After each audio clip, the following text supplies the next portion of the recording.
Hello and welcome everybody to Wildstorm Addiction, episode number 7 for the weeks of June 16th and June 23rd. And I just want to remind everybody that our podcast has spoilers in it for the comics that we're reviewing, but all of the reviews online that are written by Joe are spoiler free. Unless otherwise noted.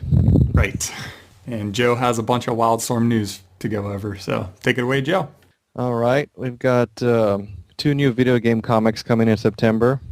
We've got Ratchet & Clank number 1 of 6, which is written by TJ Fixman and art by Adam Archer with a cover by Creature Box. Never heard of them. Interesting. Let's see, it says, with Dr. Nefarious defeated and the universe safe, galactic heroes Ratchet & Clank return to the Solana galaxy for some well-earned rest and relaxation. But when entire planets begin disappearing from the universe without a trace, Galactic President Owark calls them back into action to solve the mystery. As the rest of the universe erupts in panic, the duo must embark on an epic adventure that will pit them against their most capable adversary to date, a Marquesian planet thief named Artemis Zog. Now, I've never played these games, but apparently they're very fun, very popular. I've seen others who play it. So for fans, should be a fun miniseries.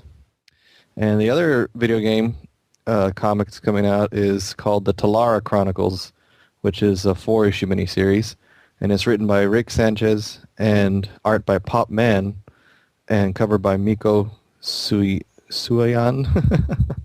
Older Wildstorm fans will probably remember Pop Man. He kind of showed up here and there doing different Wildstorm comics early in the day. I couldn't tell you which ones, but I remember that name.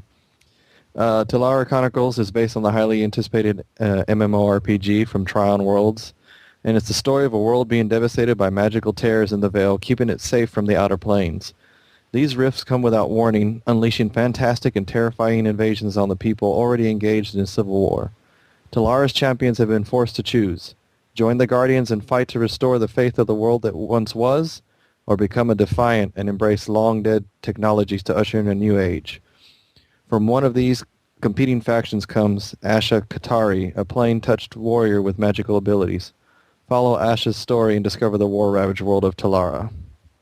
So I had actually never heard of that yet, and I usually keep up with video game news, so this is new to me, but I assume this is part of their strategy, is building up hype for their game. So we also have the trailer for the movie out called Red, which is based on Warren Ellis's comic. You can go to comingsoon.net to check that out. It's got Bruce Willis in the lead, and it's got a very cool cast.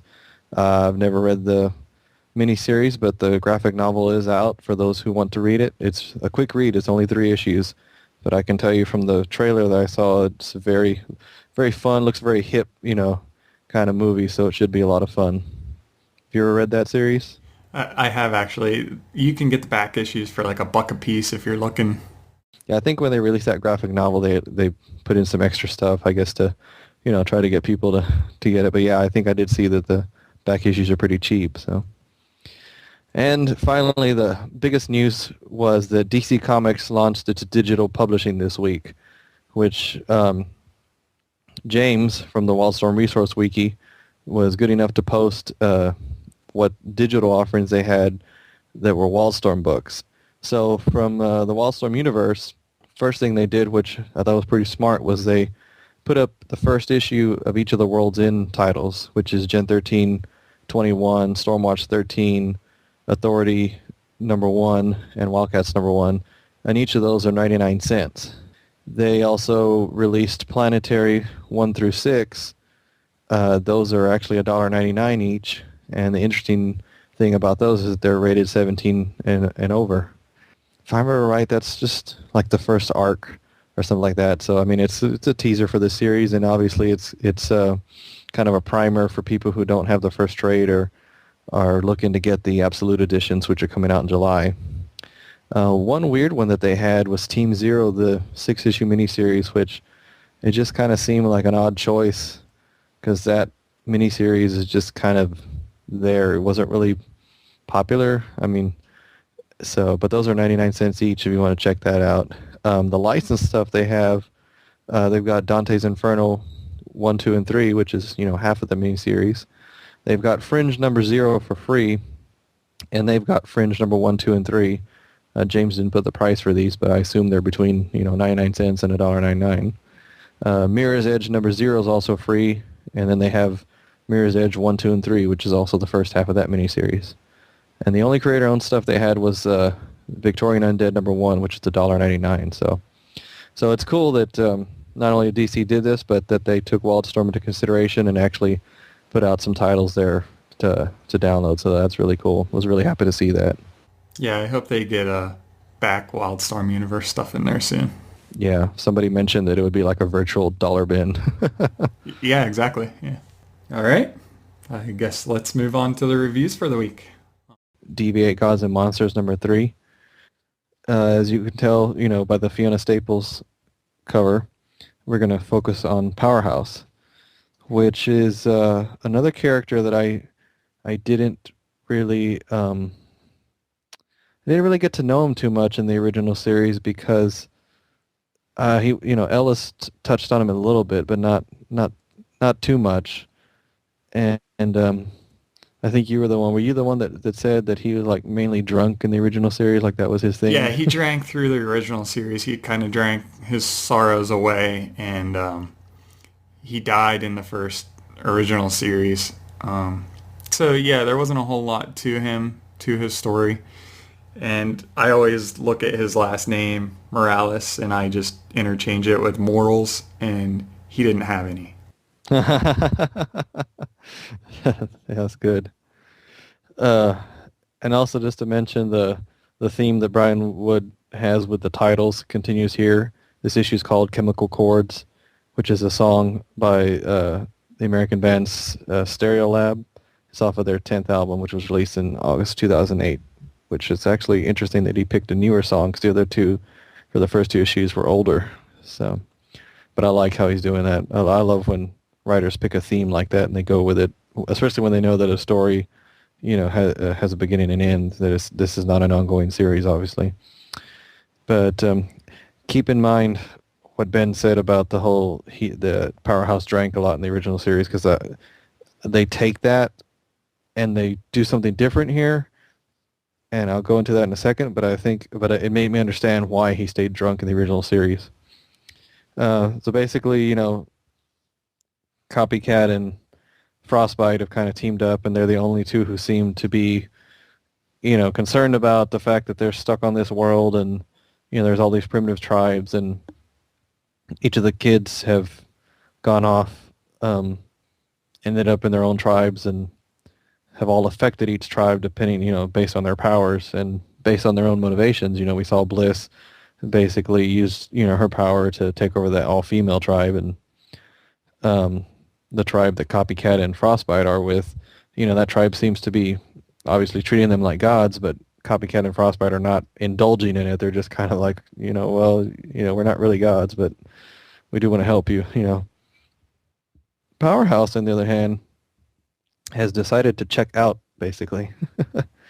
The tribe he's ended up with is, I'm not sure if there's other males here. I only see females in this issue. So I'm not sure, but... He got lucky. But yeah. I know, right? It's like him and Bliss apparently took the other one, because I don't think the others ended up in all female ones. So I don't know, we'll see where Subliman's ended up, but yeah, so they're basically just having a big old bong party is what I call it. They're just staying high, and obviously Powerhouse is not concerned about anything. They just give us a quick reminder too that Copycat is being interrogated on the carrier. We're not sure by who yet. I assume it's one of the Authority members, but she's the one who's kind of filling us in on what's going on, and it's her point of view, especially since we're still learning about the characters. For some of us it's the first time. For some of us like me, that I don't remember too much about them. I love that Copycat comes in and narrates when it's appropriate. It just helps, and that way it allows for the dialogue and the situations to keep going, and for us not to have any kind of forced dialogue of that Hector does the Powerhouse's powers are and that old style writing where you just kind of forced in the exposition into the dialogue. He Powerhouse allows Copycat to come in, but he won't allow Frostbite in. I'm not sure if that's any old feelings between them two. Did they have any animosity between each other, Frostbite and Powerhouse? I don't remember any. Well, maybe he just wants to keep girls around him. I don't know. But he doesn't allow Frostbite in. I just don't think he trusts them. Yeah. So, here we go over Powerhouse's powers, which is basically that he feeds, off the emotion of others and can use it to increase his size, which I always thought was an interesting concept for a power. The thing is, like you were saying about the drinking, basically he's kind of doing the same thing here, except he's, whatever they're using, to stay high. Is basically she realizes that he's blocking out all the emotions of all the warring tribes across this world, and I thought that was a really cool point, because if his powers, are what they say they are, then that would be a problem. And it's too bad that nobody in the old series thought of that, because if he was back on the regular Earth, there's definitely enough, emotions on this planet that he could have grown, to titanic proportions, just based on that. So that I found that really interesting. That really showed me that Brian Wood kind of just took each of these characters, really looked at their powers and thought, what can I do with these, or what would really be some problems, because just because you have powers doesn't mean that you can use them without any consequences. We get a quick flashback about how he gets taken by this tribe, which, oh, by the way, there are men here, because they show them in this flashback. He ends up killing the husband of one of the tribe's people, and she decides to take care of him in turn because she considers him a god, and she tells Copycat that she considers him the herald. She considers that Powerhouse and the rest of the DV8 kids are the herald of the end of their world, basically. Which, if you're a bunch of primitive people and a bunch of people come down from the sky who can, control ice and control people's minds and grow large, and yeah, I'd feel like it was the end of the world too. Real quick, we always rave about Rebecca Isaac's art, and here in this one, she just does some beautiful layouts. Some artists, depending on the artist, you get varied results with the backgrounds. Some artists will take more time on what you're seeing in the foreground and give very little attention to the background. She puts all her effort into everything here. The village where Powerhouse is, the opening shot of that village, it's I guess it's morning. I don't remember if they said it's morning or afternoon. No, it's morning. And it's just a beautiful shot. It's almost like a photo reference, which of course is not true because there's no photo reference for this place. But just beautiful, beautiful art by Rebecca Isaacs just continues to just, blow it away in this book. It's gonna be such a beautiful book to look at in trade whenever, you got it all collected. Basically, Powerhouse here is telling Copycat that, he's decided to check out, that he's tired of everything. He's tired of the life that they've all lived. And that, it's funny because he's arguing that they shouldn't interfere with these tribes, but that's exactly what he's done. And he realizes that's exactly what the rest of them have done. But he's saying that it's a mistake. He's much happy. He's much more content, he says, just doing nothing and just leaving the others to do whatever they want. And that they don't have to keep playing team anymore, that he's just basically given up. So with that, Copycat and Frostbite just give up and leave. So very much a much more subdued issue, which I was kind of joking with some people on the boards that it's kind of appropriate considering that Powerhouse is high most of the time in this issue, so it's appropriately subdued. But I don't think that he's out of the picture. We're meant to think that obviously with the story, but I don't think he's out of the picture yet. So it was an interesting issue, but it felt more like setup than the other two have so far. So What did you think? I agree with that. It did feel like a lot more setup, but and people have said, on the reading on the boards that, this series has slowed down a lot. But reading this issue, I didn't feel that way. I didn't take it that way. This issue felt to me a lot like issue number 1. The way that it was paced with Copycat and the Carrier going back and forth, it felt very similar to that first issue, and I really like how he writes that.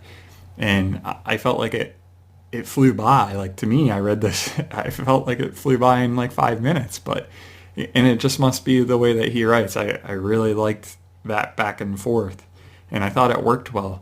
Yeah, I guess it was a setup issue because, like you said, I mean, that can't be all that Powerhouse is doing in this series. I mean, he's got to play some big role in it. But I wasn't disappointed at all in it. I really enjoyed the issue.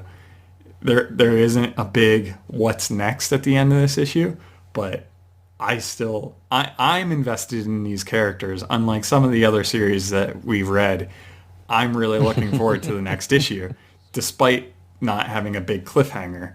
It was a conversation with Powerhouse. Nothing came of it. They're moving on.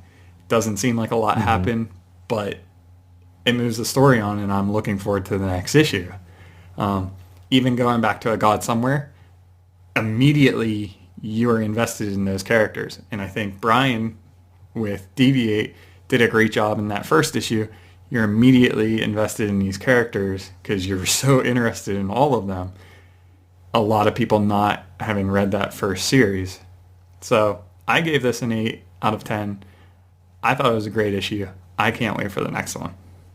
Oh yeah, and don't get me wrong, I did enjoy the issue, and I think because I get what he's doing, I went ahead and gave it a 7 out of 10 just because I considered it above average, but I just because it is more set up, but I guess it's good that I recognize that it's more set up. I didn't feel disappointed at all.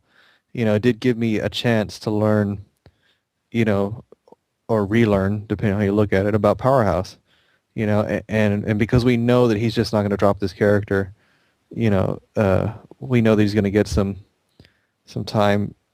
I'm just assuming that, when Powerhouse comes back, you're going to know where he's coming from. And, depending on what choice he makes in the future, you're going to know, well, this was the point he was at. He basically given up. I don't know. I mean, it's one of those where it is at a good place where you really don't know what Powerhouse is going to do.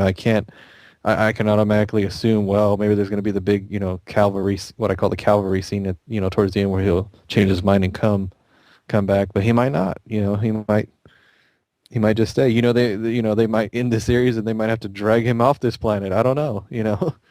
And that's the cool thing about Brian Wood is that you never know where he's going, and that's part of his good storytelling is that he makes you want to keep following to find out. So I trust him. I trust that he's going to take us somewhere good with this little part of the story. So we have Garrison number 3 of 6, written by Jeff Mariotti and art by Francesco Francavilla. This issue opens up with our main female lead, Jillian, and she's targeting her gun right at Garrison, who's trapped between her and a group of Black Ops clones that all have Garrison's face. And Garrison's hands are raised up in surrender. We kind of get to see her thought process throughout this scene, and she's kind of torn because she's not sure that Garrison is necessarily a bad guy right now. So she doesn't know who should make that first move, but Garrison makes it for her. Because the next 5 pages are solid Garrison butt-whooping action. Yep. He uses human shields. He snaps necks. He has slick knife work. Oh my. Yeah. Garrison's action pretty much saves Jillian the decision for her. She then smashes a surveillance camera and tells him to get into her trunk.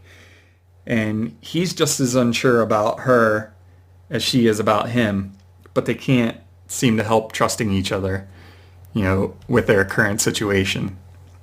She even puts in a jab about him not being invincible, and even though he's not sure about his own abilities, but I guess he's going to prove her wrong about that, about being invincible.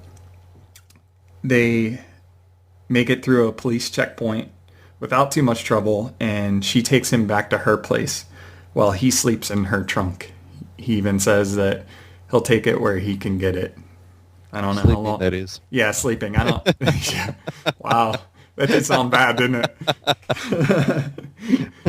I don't know how long that car ride was, but anyways, Jillian asks Lester, which, they start using his first name, Lester Garrison, about his past. And he'd like to tell her all about it, but he can't even seem to remember anything past a few days to a week, except for a few things.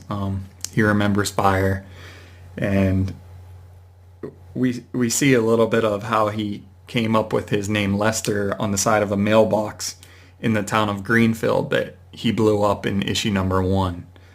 He goes into whatever he can remember at the time, which isn't very much, and then he goes on to tell her to keep away from him and that he's just going to bring trouble for her life, I guess.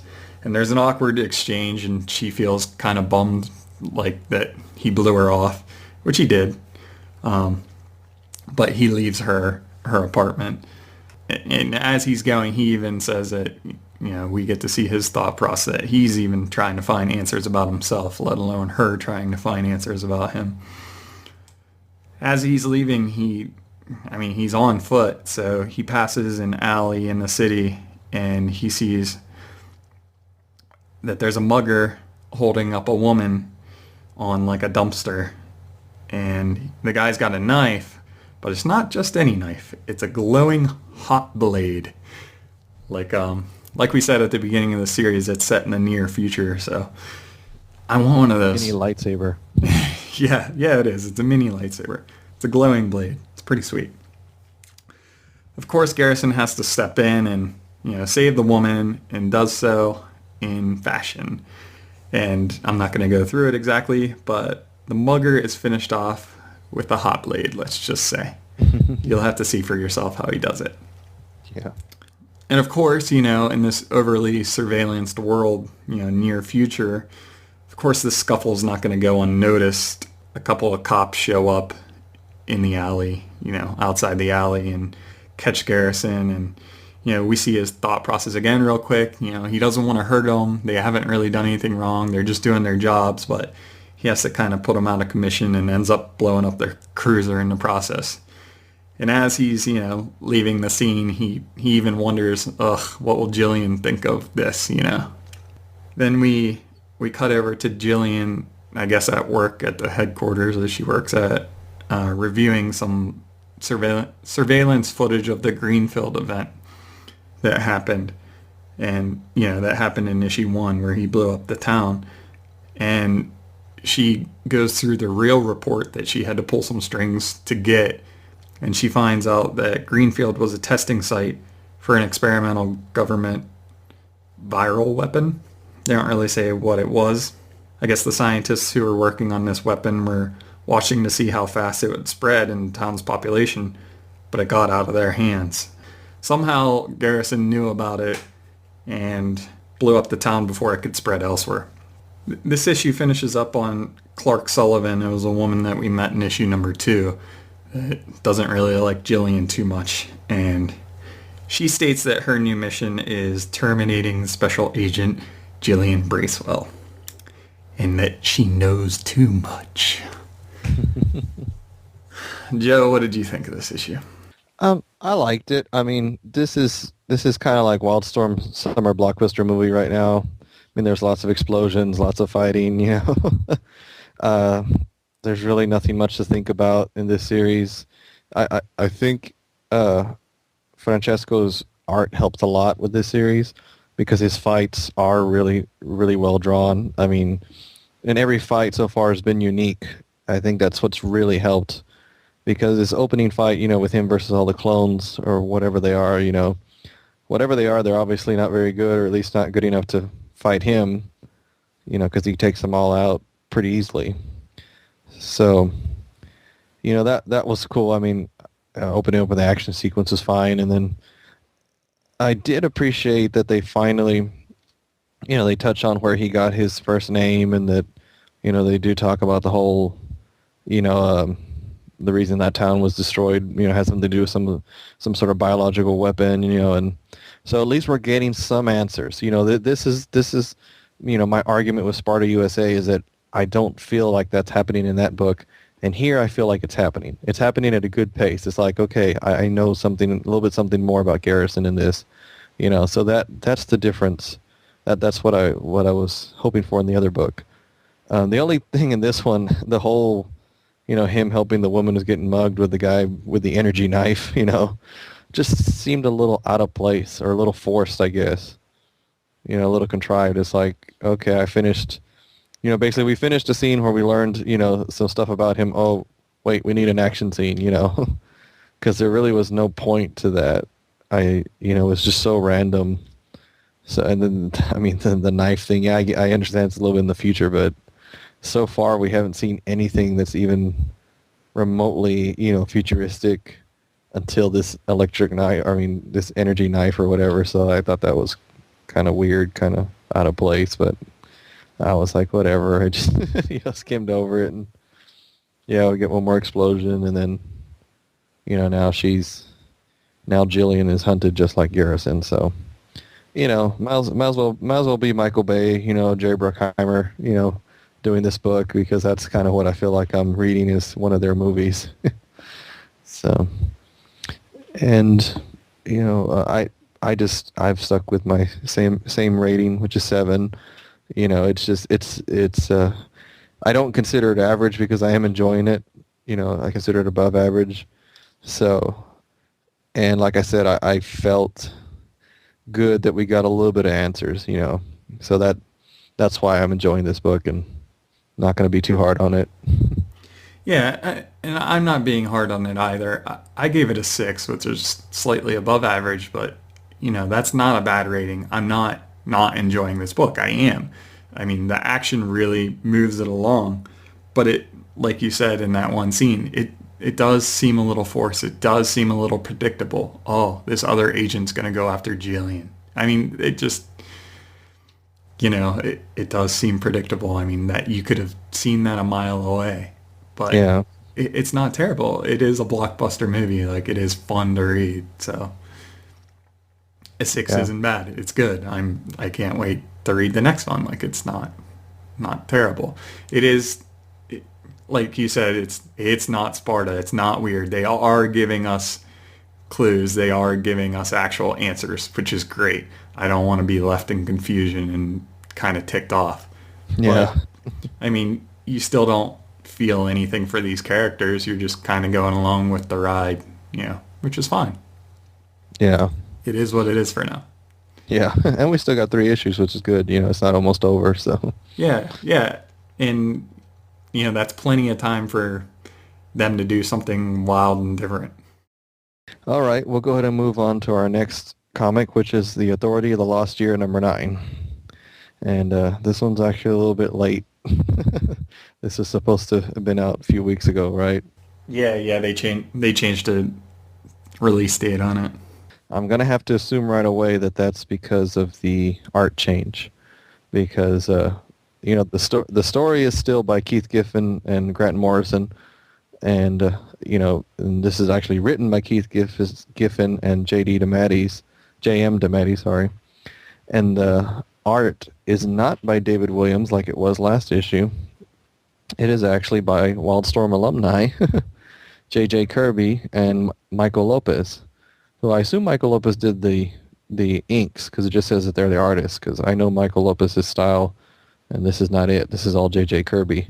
Mm-hmm. So I would have to assume that the delay was because of the change in artists, which is weird that they would change, because so far, we've seen that each of the arcs in this comic have been, 2 issue arcs, 3. Some of them have been 3.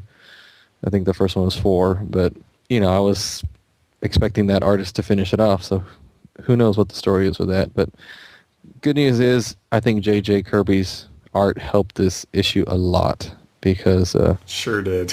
Yeah, because I like his art. I remember when he did some issues of the original Backlash series. Back then, I didn't like it as much. I think it was too much of a change because he's got more of a cartoony edge to him. But when they did the New Dynamics miniseries, he did that, and it was just perfect, for his style.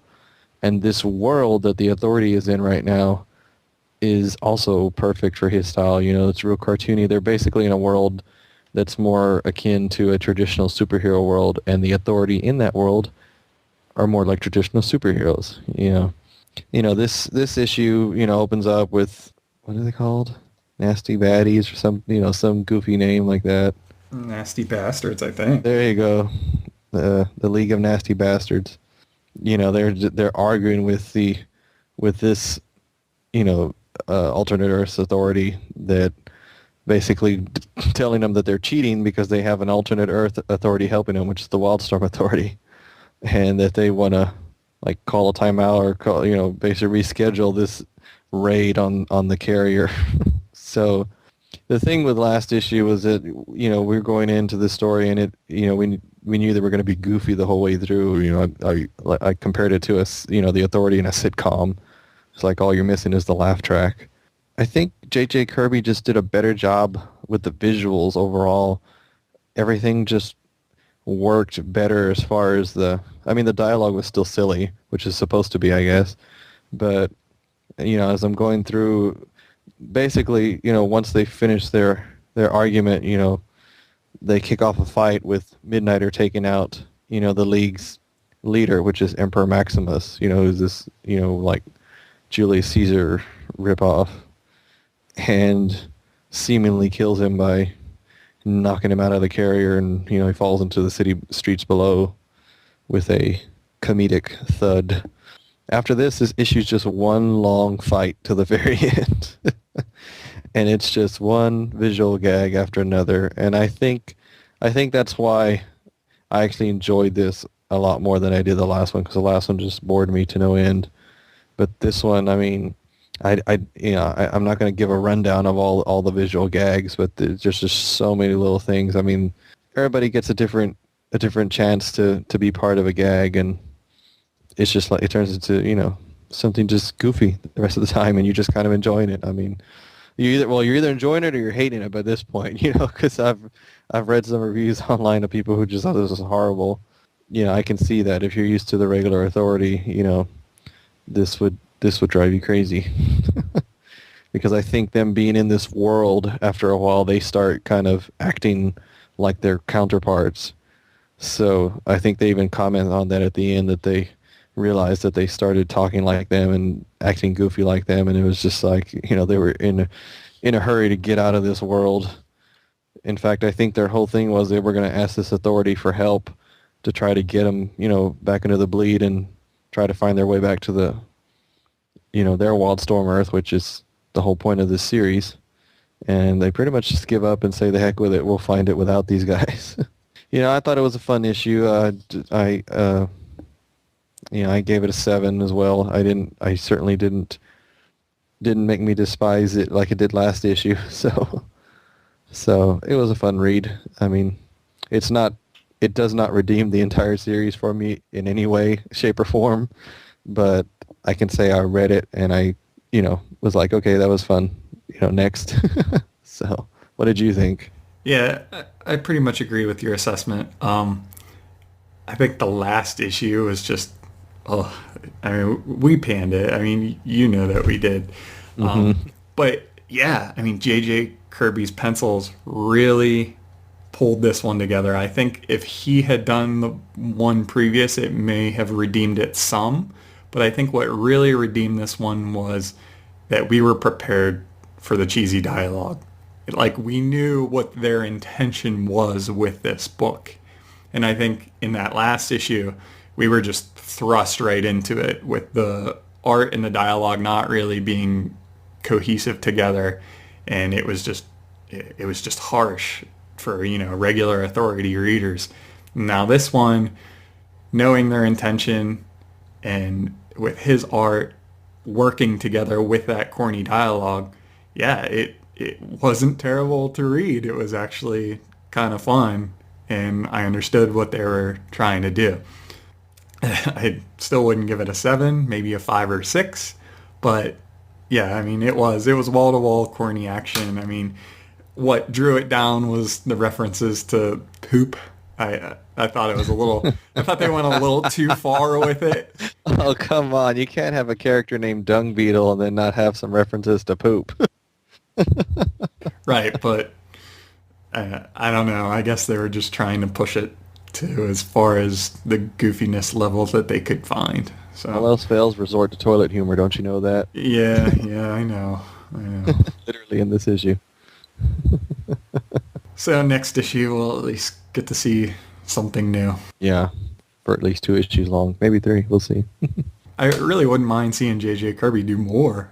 Yeah, no, he needs to get. I mean, I think he's one of the guys that's been working on DCU Online. I think that's why we haven't seen him since New Dynamics. So now that that game's finally going to come out, we'll get him back, hopefully somewhere in the Wildstorm universe. Thank goodness.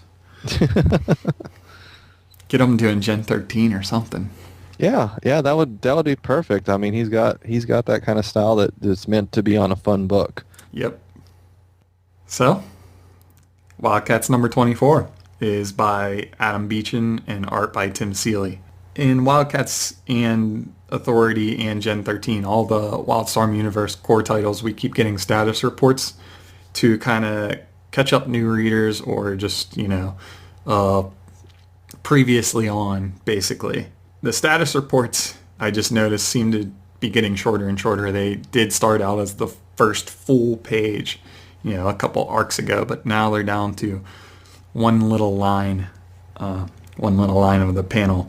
This issue starts with Midnighter in Zanzibar seeking out Zealot, and he's kind of sneaking into her camp her war camp that she's creating. And he's up in a tree kind of scoping things out, trying to make his move and find out a little bit more about this war camp. She's, outdoors training her quasi-Coda army, that are all made up of human women. And she's doing it with the help of Cybernary, Petrified Girl, and Maul. Midnighter drops down, and as he drops down, he steps on a twig and it snaps. And Cybernary whips her head around, and there's this weird exchange, and it looks like she's looking right at him, but you can't really tell. And she kind of, goes back about her business, and Midnighter moves on. And to us, it looks like she's staring right at him. And it's not like he's really cloaked and very dark. And it seems odd that if she did see him, that she would just let him go.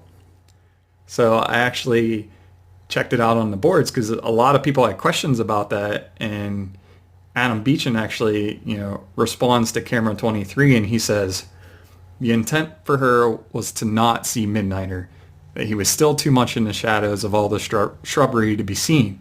But now that you bring it up, it is interesting if she does see him, given events that are yet to come. That's interesting, but I guess she didn't see him, but it really looks like that she did. I mean, in all honesty, it seems ridiculous that him jumping down from that tree, that he would snap that twig to begin with, because, he runs fights through his head thousands and thousands of times over before it even begins, and, he should have known about the twig. It's ridiculous. He wasn't going to fight the twig, So. It doesn't matter. He's got all this crap built into him. How does he not know about... No, whatever. I'll let it go. It's not like it goes down to the store and it's like, this is Tuesday. If I go now, there's not going to be any Snickers bars because I know that, I know, but Tuesday afternoons, all the elderly are there and you'll never get through the line. Anyway. Midnighter will get through the elderly. I guess. So Midnighter makes his way into the main building. He sees all these, rows and rows of beds of women that are pregnant, all kind of sitting in them, And Maul jumps in. Needless to say, Maul's not happy about Midnighter's presence. And little Midnighter, in relation to Maul's enormous size here. I just wanted to make sure you're still referring to Midnighter, I am. Little Midnighter. Okay. He looks tiny. Yeah, compared to Maul, yeah. He basically puts Maul into submission. He forces him to shrink down because he just really wants to talk to him and get some information out of him. His real goal is to get the Zealot. The next page, we jump to Majestic and Nemesis at Majestic's headquarters. We learn now that he's actually conscious, but he can't move. But apparently his involuntary responses seem to work, which is why Nemesis is able to try to have children with him. And it's still kind of creepy, but, we're kind of learning this through him and his thought process that he is healing and he is upset and probably is going to get some revenge on whoever has, kind of broken Nemesis because her state of mind is not exactly right. He's not happy with the way that she's going about things, and he didn't expect her to want to have a child so bad. He's kind of torn right now. I guess we'll find out whenever he finally gets some movement and can talk to her about it. But apparently somebody messed up her head a little bit. All we know of was that she was dead before this happened, so. Supposedly. Yeah, right, exactly. So that's just one quick page, and then we move on to Battalion, Voodoo, Maxine, Ladytron, and the Skeletor Doc, as I call him, up on Skywatch. And they've been searching for the new doctor restlessly for 3 months. But they find out about another could-be doctor in Salem, Massachusetts. And she's supposedly a witch, and she's at the stake. So Ladytron and Battalion go down to stop the burning to help the poor woman down from the stake. And as they let her go, they learn too late that she is actually a witch. Oh! Should have listened to those crazy Salem people. Yeah. But as she's about to rain some destruction down on Battalion and Ladytron, we have a new character that quickly dispels her, pun intended. Nice. Quickly dispels the situation and pretty much fries the witch's head off, which is pretty cool, with a bolt of lightning. We learn this new character's name. His name is Aeon, and he claims to have come to save their world, which I don't know. Some people have said that, he looks very familiar. To me, I don't think that this is an old Wildstorm universe character. Maybe I don't know. But to me, he just looks like a very DCU-based character. Like, they all have that look. He has that look. So that's just a couple pages, and then we finish up on... Oh, actually, we move on to Nairobi, Kenya, and where more of the Wildstorm universe heroes are fixing up the planet, and we see Fuji and Hellstrike on the top of a high-rise, and they're fixing housing projects in that area. And off in the distance, we're introduced to a long-lost arch-enemy of the Wildcats, the Troika. This is Slag, Attica, and Harm. So I guess we'll be running into them in the next couple issues. Should be interesting. We haven't seen them for a long, long time. We're talking about Wildstorm Adventures, like 93. I mean, it's been a long time since we've run across them. We finish up in Zanzibar, with the meeting of Midnighter, and Jeremy's trying to catch Midnighter up on what Zealot's plans are for her army, what he did to help her out, and how he's, using him, how she's using him to help speed up the birth and gestation process so that she can grow her army more quickly. And Midnighter's just like, why, how do you think that this is a good idea? He's just like, how can you be doing this with her? It's just crazy. And eventually Cybernary comes in and, Cybernary and Petrified Girl, and they come in and pretty much tell Midnighter that Zealot's ready to meet him. There's pages of build-up, actually 3 pages of setup for the inevitable fight that we've known about a couple issues ago, that we've been waiting for between Zealot and Midnighter. And I guess we're going to get it next issue. They may as well just make the next issue all of that, in my opinion. Well, I think it's cool because, it is issue 25, and, I like that they're doing something big for the issue, Wow, I haven't even thought about that. That's crazy. Mm-hmm. It's been a while since we've made it all the way to a Wildcats 25. Yeah, it has. What did you think of this issue, Jeff?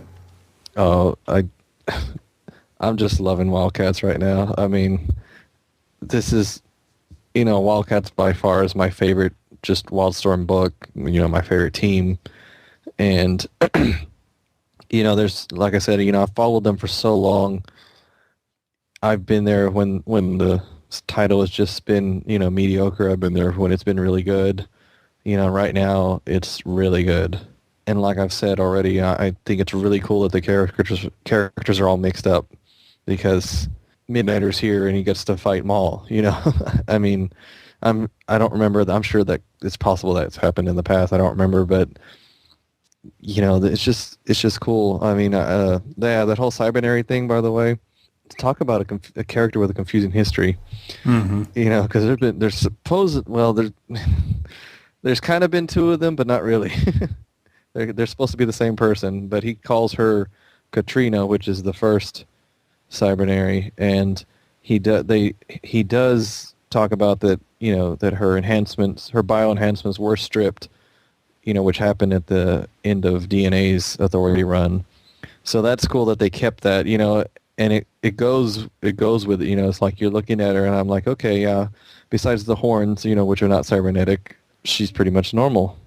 So I like that they kept that, because for a while there it kind of seemed like they were just going to drop it, but they didn't. So I really appreciate that Adam Beechan did his homework and is keeping that going. And I love Maul's reaction to Midnighter. I mean, just did not waste any time changing, into his giant form, because, Jeremy Stone obviously is supposed to be, intelligent, and I'm glad that he's smart enough to know if you're going to confront Midnighter, you better not start by talking in your normal form. You better just go straight to your giant form, even though that's going to cause you to get dumb for a while, but you'll survive an encounter with Midnighter in that form. Yeah, so, yeah, you will. So that I really like that, and yeah, I'm glad that Midnighter that Maul did get to fight him a little bit, but I mean, I knew Midnighter was going to end up taking him down. It's just, inevitable. And yeah, the whole thing with Majestic and Nemesis is cool. I like that he's attributed to somebody is taking control of her, which she mentions that somebody saved her, when she fell into the volcano, but she doesn't know who. So I'm glad that the way she was acting like last issue is not really her now. Mm-hmm. Because that was, I mean, I was accepting it. I wasn't like, oh, that's not her character. I was like, okay, let's see where you're going to go with this. And so there's a lot of mystery as to why she's even alive. So I like what they're planting here. I can't wait to see what they're going to do with that. The little trip that Battalion and Ladytron make to Salem is cool. And I love that, that the girl was actually a witch. And Tim Seeley, I mean, he went through the trouble to give her such a simple little, I mean, it's not a costume. She basically dressed like a goth girl. Yep. And even has a little bat on her T-shirt, which I think was hilarious.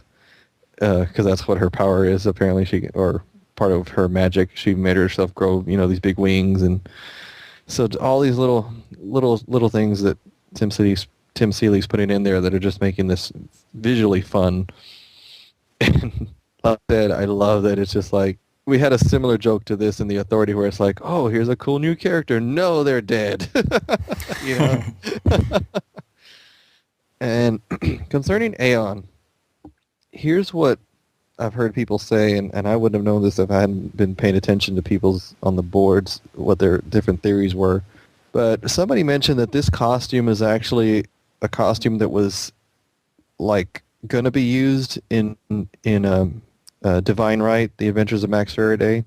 So some of the symbols, like on his costume, especially the one that's on his chest, are similar to the symbols like in the creation equation, the stuff that Max Faraday dealt with in his series. And we saw that he stayed in the little pocket universe he created at the end of Christos Gage's Wildcats run. And he claimed that he stayed because he needed to keep the little universe going, while the rest of the heroes help repair the Earth, and then he can bring all the refugees he has. So, but I'm putting my bets on that this is Max Faraday. I don't know. I mean, I'll wait to see what else he can do, but Max pretty much can do anything, with the creation equation power. So I can see how he would come to save the world. Now, what his motivations would be to come back as a secret costume hero, I don't know. So that's why I can't back up my my bet 100%. But it'd be interesting to see who he really is, if he is an old Wildstorm character or not, or if he is totally new. All I know is I'm just really curious about this character. But yeah, I see what you're saying about the costume design. It is pretty classic. But I like it, though. I think it's pretty cool. Yeah, I mean, you got a good bet going on there. Now that I look at it again, yeah, there are a lot of symbols on his costume. Well, something to look forward to. Yeah, and the Troika coming back. I mean, for someone who's read Wildcats since the beginning, I was just like, cool. I mean, I was just like, yes, yes. They're not the best villains in the world. They're pretty much just superpowered lackeys. Yep. But I mean, there's just something about characters that you've read a long time coming back. They are part of the Wildstorm universe. They were there in the beginning. Harm actually made an appearance in Stormwatch PhD in the early run, but a real quick cameo. But yeah, Slag and Attica haven't been around since, God, I can't even remember. Oh, I'm sorry. Attica was there too. He did show up. Mm-hmm. And maybe Slag. I don't remember. But point is, I'm glad they're back. And did you notice, by the way, that when they're, because it looks like they're going to confront the heroes that are in Kenya. Did you notice that who's talking? Is it Fuji or Hellstrike? I know. Anyway, they name the heroes that are there, and one of the heroes they name is Santini. Yes, they do. As in, I assume, Benjamin Santini, which everybody's been wondering where the heck he is and why he's not around to defend his wife against Grifter, who's out in space taking advantage of her. Or actually the other way around. Grifter's the victim. That's true. He is. He is the victim. Yeah, they list Santini, Duke, and Crusade. Yeah, Crusade. Did you read the old stories of Crusade? Oh yeah. Yeah, he's a cool character. Yes, he is. I mean, he's up there with Majestic and some of the more powerful Wildstorm characters. So I'm surprised he didn't show up when Sebastian and the Red Blade were attacking. He would have been a great help. Yeah, and he's more of a classic character as well. Mm-hmm. You can compare him to like Thor or something like that. Yeah. And they mentioned that Savant is here, and you don't really get to see everybody, but I just love that they're keeping track of where everybody is and they're using everybody. And yeah, there is the issue here at the end. Midnighter talking to them all, basically, like you said, why are you doing this? Which somebody brought up at the board's an interesting point that Midnighter was an experiment himself. So he totally makes sense for him to take this personally, because it's this kind of experimentation that created him, and he knows that Henry Bendix created him with an evil purpose in mind, but obviously he's using his powers to help the world. But to see a hero like Maul, who's supposed to be really intelligent, it's like, why would you do this? Yeah, he doesn't really defend his position. Or he doesn't really get a chance. Midnighter pretty much throws him around. Yeah, good point. But yeah, I would be curious to see why Maul decided to do this. Yeah, and then Cybernair shows up, and it's interesting that Petrified Girl, tagged along. Yeah, right. For those of you who don't know, she came out in the Number of the Beast miniseries. She's one of the Paladins, Lost Wildstorm team. So it's just interesting that she's just tagged along. Yeah, I hope we get to see her purpose, because they just went down a list of characters that we'd like to see. Whenever they were in Nairobi, but then Petrified Girl is in Zanzibar. We actually get to see her. Why? Why even bother drawing her? There better be a good reason. Well, I mean, part of it obviously is that there are there's so many characters out there right now, especially in this title, that some of them you just kind of have to visually follow. I don't expect any lines from her at all. If she is just showing that she's thrown in her hat with Zealot, fine, I can deal with it. Then she just becomes one of Zealot's crew, and if they get in a fight or something, she's going to be in the fight. And that's fine because I mean, since she was just one of those characters that they didn't have a need to go into anything about her yet, which is fine. All right, I guess you sold me on that. Yeah. I mean, there's just so many characters. I mean, what can you do? I mean, the fact that we're following, we're following Midnighters storyline.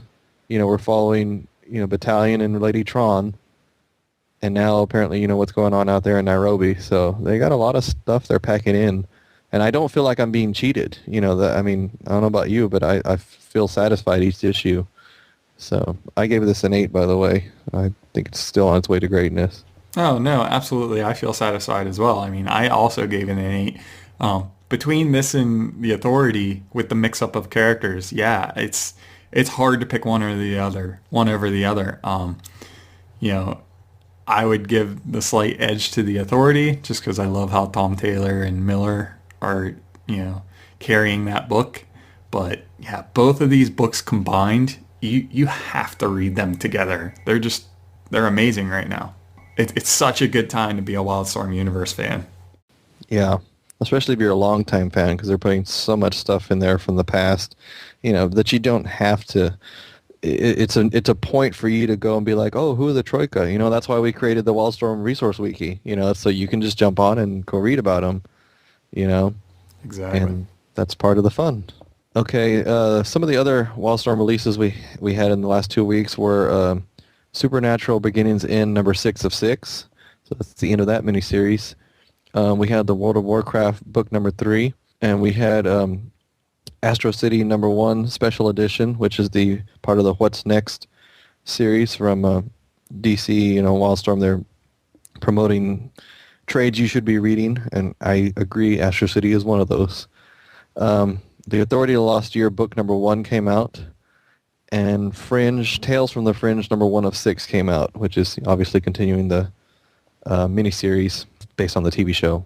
One quick note before we wrap up concerning World of Warcraft. I did talk to the artist because there has been a concern about, what's going to happen next with World of Warcraft. I think it was Mike Bowden I talked to. But he said that there is the new graphic novels being worked on, and hopefully it should be out next year. And he was very excited. He said it's for longtime World of just Warcraft fans. He said we'll be happy. There's a lot of stuff, a lot of allusions to early games and things like that. So just a quick little thing, that World of Warcraft is switching to graphic novel form from now on. So don't be looking for any new issues, single issues. They're just going to strictly come out in graphic novel form. So anyway, just wanted to let y'all know that. That's good to know. Our release schedule may be shifting just by a few days in the next month as we head into July, just due to vacation and Comic-Con coming up. Lucky Joe gets to go to San Diego. Yay, I hope so. Keep your fingers crossed. Keep your fingers crossed. I'm so jealous.